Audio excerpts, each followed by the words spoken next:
I can't focus enough to keep all of my fingers touching. That's hard to do. We've lost focus.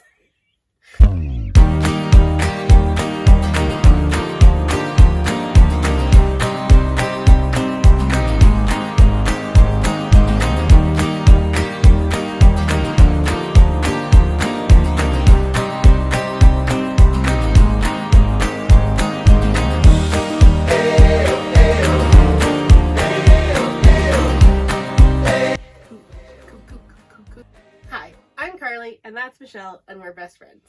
And we're here today to tell you how to not have sucky friendships. What I think Carleigh is trying to say is that as adults, it's hard to maintain some good quality friendships. Yeah, it's hard to not have sucky friendships sometimes. Here are some things that we've learned in maintaining adult relationships that are worthwhile. As a life coach, part of my job is to ask you questions to help you narrow down why maybe your grown-up friendships aren't working out the way you want them to. Are you working too much? Are the friends that you have not on the same life path as you? Because that can cause tension if you're not in the same headspace or frame of mind. It might be that you no longer have the same things in common with your friends as you once did. So, for example, I grew up in a different city and had a whole different friend group before I moved to Niagara. And purely just because of location, we don't spend time together like we used to. Not to say that those people aren't my friends necessarily, but we just don't have location in common anymore. I would say then that the first step to figuring out how to nurture grown-up relationships is to figure out why it's been difficult for you in the past. The second thing I would recommend is making friendships a priority in your life. For example, Carleigh and I have a weekly appointment time. Wednesdays at 7 is hangout time, and we stick to that. Obviously, there are days where one of us is either not feeling well or we have to rearrange the schedule, but we know for the most part Wednesdays at 7 we get together, and that's when we spend our quality time. Mm-hmm. The next thing to remember is that it's more about the quality of the friendships as opposed to the quantity, because having too many friends can cause social burnout. It's fine to have many acquaintances, but you're not going to have time to nurture relationships if you're spreading yourself too thin. Mm-hmm. It may sound a little bit ridiculous to say, oh, stop having so many friends. But you know what your capabilities are, what your limit of how much time you can share out with other people is. As an introvert, one night a week with Michelle is enough. I don't have time to every week see somebody else. Maybe you're an extrovert, and so seeing a different person every night of the week is the most ideal way that you could nurture your friendships. And that's great. It's about finding what works for you. A great way to figure out which friendships are the ones that we should be nurturing is, figuring out how you feel when you're with them. If you feel encouraged and motivated and it's just a great experience for everybody, then continue on with that. But if you feel like when you get together, it's just a negative atmosphere and they always have something to complain about or something's always wrong, then maybe that's the type of friend that you want to create some boundaries with. Yeah, about a decade ago, I had a friend like that as time went on, I was just dreading getting together with them. And it wasn't until I was able to set that boundary for myself and break off contact and the relationship with them that I realized just how much of a negative impact they were having on my life. Mm-hmm. Sometimes, as hard as it is, setting a hard boundary is what you need for yourself. Mm-hmm. Something else that's really important, and I think that we've learned over the last couple of years, is learning how to show your friends that you appreciate them. There's something called the 5 love languages, and it's usually implemented for romantic relationships, marriages, couples, whatever. But I think it goes above and beyond that into friendships as well. Definitely. I know Carleigh is a quality time person. And that she feels the most supported and the most appreciated when we spend quality time together. I am a words of affirmation person. Tell me I'm pretty. Tell me you're having fun. And laugh at my jokes. That's all I ask. So, learning about how your friend feels when they're with you is also a huge part of figuring out, which friends are the ones to keep in the circle. And it sounds like a lot of work, but that's because it is. As we get older, as we grow up and we have more responsibilities and more things on our plates, we do have to put in the time and the effort. Everybody always talks about how, marriage is a lot of work. It is, because it's a relationship. Friendships are no different. As an adult, somebody who has other things going on, your main focus now isn't your friends. And that's sad. It is sad to see some of the friendships that you've had in the past deteriorate or just all out disappear. But if you are willing to put in the time and effort with your friends, you can cultivate some really great friendships that are mutually supportive and are not overwhelming. Mm-hmm. One of the ways that you could cultivate a friendship with another adult is by just getting together and doing your to-dos together. Do you both have to eat? Yes. So you have to go grocery shopping. Go grocery shopping together. Maybe you don't go to the same grocery store, but that's okay. It's good to stretch your boundaries and go to a different grocery store and try some new things. Maybe the next time they'll come to yours and they'll get some new things as well that they wouldn't get before. It's a way to do something together, but you also feel like you're being productive in the meantime. Mm-hmm. Asking for help is also a really great way to cultivate your relationships or your friendships. Do you need to declutter a huge room in your house or even just one drawer? Sometimes having someone else's opinion on things can be really helpful. I know personally it can get overwhelming, like if I'm going through my clothes in my closet, it gets to the point where I'm like, I don't even know what looks good anymore. So that's when I call Carleigh. If you and your friend are both readers, maybe do a book swap, but you can make it interesting. Don't let them choose which book you're going to swap. Give them a book you think that they would enjoy. Or maybe something that you know that they haven't experienced before. Mm-hmm. Help your friend to expand their horizons while they expand yours. And if you're not into reading, maybe you could start a podcast club with your friends. It feels like a lot less work. You don't have to read. You can be listening to the podcast while you're driving or doing the dishes or out for your daily walk or whatever it is that you do, and you can listen to a podcast. It would be a lot of fun to be able to have that where you're all having the same shared experience individually and you can have a chat about it together. Mm-hmm.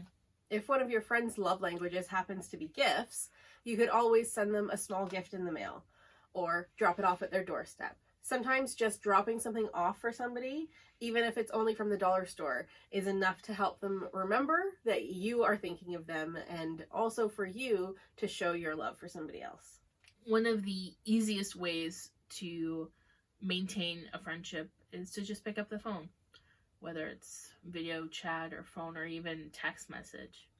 One of my friends, that's not Michelle, because surprise, I have more than one friend. Don't have many, but I have more than one. One of my friends has been going through a bit of a rough time over the last few months, and this week I was just thinking about her. So I just sent her a message, and she's the kind of person who is big personality and bubbly and happy and friendly. And so when I texted her, I made sure that my energy matched her energy, because she's always so good at being that person for me that I wanted to be that person for her. So I texted her, I love you, with loads of exclamation marks and a heart. And her response to me, I could tell, was genuine, and she was just so thankful. She's like, I love you too, thanks. And then she was like, is this coming from anywhere? I was like, no, I just wanted to tell you. And she's like, so you're hyper, got it. But it was just a fun way to connect. It was a simple text. There was 2 or 3 messages that went back between us, but it was a way that we connected, and it just made our friendship at the forefront of our minds and one that we enjoy. Mm-hmm. If you're someone who has a really hard time remembering dates, times, things to do, like a few of us in this room right now, it's a great tool to keep on schedule. I haven't said the tool yet. Well, wait for it. It's coming. It's great. All you have to do is use your calendar. It sounds ridiculous, but things like Google Calendar or whatever calendar you use digitally, you can set it up so that there is a recurring event in your calendar. And so if every month you want to remind yourself to text a certain friend or to call a certain friend, put it in your calendar. It takes a little bit of work at the outset, but really not that much. And then every month you get that reminder, oh, I need to call Sally this week. Hosting a game night is also a great way to connect with your friend and their significant other or another friend that they might want to bring to round out the table. Because learning games is fun. Said Michelle never. Michelle hates learning new games. I just don't understand the instructions. Anyway, moving on from that. If you have friends who have families, kids, whatever, having a barbecue at your place is also really good because not only can you spend time with your friend, but their family can come and it can be a really fun summer activity to all do together. Something else you could do is organize like a wine and crafting party or whatever it is you and your group of friends are into. It doesn't have to be wine. It could be coffee. It could be tea. It could be water. Whatever it is that you guys like to drink. And it could be crafting, but it could also be, I can't think of things besides crafting. It could be crafting, but it doesn't have to be. It could also be watching historical documentaries together. It could be playing kickball. It could be going for walks. But organize something that you and your friend group are interested in that you could have as a fun and kind of like slightly different than what you'd normally do together kind of outing. Mm-hmm. You could host a planning night or a vision board night. So you all get together, get your planning supplies, get your stickers, get your markers, and fill out your planners for the month. Or the vision board thing. You could also host a night where you try something new, like build a vision board. All you really need is a piece of paper and some clippings from either a magazine or online that you found that can inspire you to work towards your goals or to try something new, like eating mushrooms. David and I hate mushrooms. That's why she said that. If you're having a hard time coming up with things to do with your friends, you should check out Facebook because Facebook always has loads of events that are happening in your local community and you are bound to find something that piques your interest or would just be like really weird and fun to do with your friends. We're always looking at Facebook to find different things to do, to fill out our calendars because it can get very boring. We'd noticed throughout the pandemic that all we really did was stayed home or watched movies. Like we didn't do anything. Mm-hmm. And if you've seen our New Year's resolutions video, you'll know that one of my resolutions was to do more things and to just get out in the world more. And Facebook is a great place to find different events that are happening in your local community that are not something that you would necessarily have done on your own. Mm-hmm. Birthdays as an adult are completely different than when you're a kid. One of the mindset shifts that you have to make as an adult is that nobody else is going to plan your birthday for you now. It is your responsibility, and it doesn't mean that people don't love you or care about you. It's just a different shift in responsibility. So when your birthday is coming around, make it a priority to plan something for yourself. Even if it's as simple as getting together with coffee for friends, make your birthday a priority so that you can see your friends and they can see you, and it keeps that relationship nurtured. It's a great excuse to get together. I think that in reality, the message of this video is that you should just be the friend that you want others to be to you. Mm-hmm. It's so easy to get negative in your brain or to have unintentional competitiveness with your friends. And you just have to remember and remind yourself that none of that is true. You know, your friends maybe aren't contacting you, but how much are you contacting them? Put it into perspective. Maybe your friends aren't contacting you and you are doing all the legwork. And then that's the kind of person that you have to reflect on. Is this a healthy relationship for me? But just be the friend that you would want others to be to you. Be kind, be nurturing, be reliable, be there. And then if people are not reciprocating your efforts and they are making you feel worse, it's time to have that difficult conversation. And if things aren't going well in your friendships, or even if there's just a conflict, you need to remember to have the tough conversations, because sometimes having the tough conversation is exactly what was needed to make that friendship an amazing, nurturing friendship. And if having the tough conversation makes that friendship more toxic, then you know what is next. Thanks so much for watching our video. And don't forget to leave a comment about different ways that you've spent time with your friends. Don't forget to like the video and subscribe to the channel. Also remember, you can always follow us on Instagram. That's where Michelle and I display our friendship for the world to see. But it's also just where you can see even more of our beautiful faces. Thanks so much for watching, and we'll see you next time. Bye! Grown-ups who are friends. Hi, I'm Carleigh, that's Michelle, and we're best friends. And we're here today to tell you how to not have sucky friendships.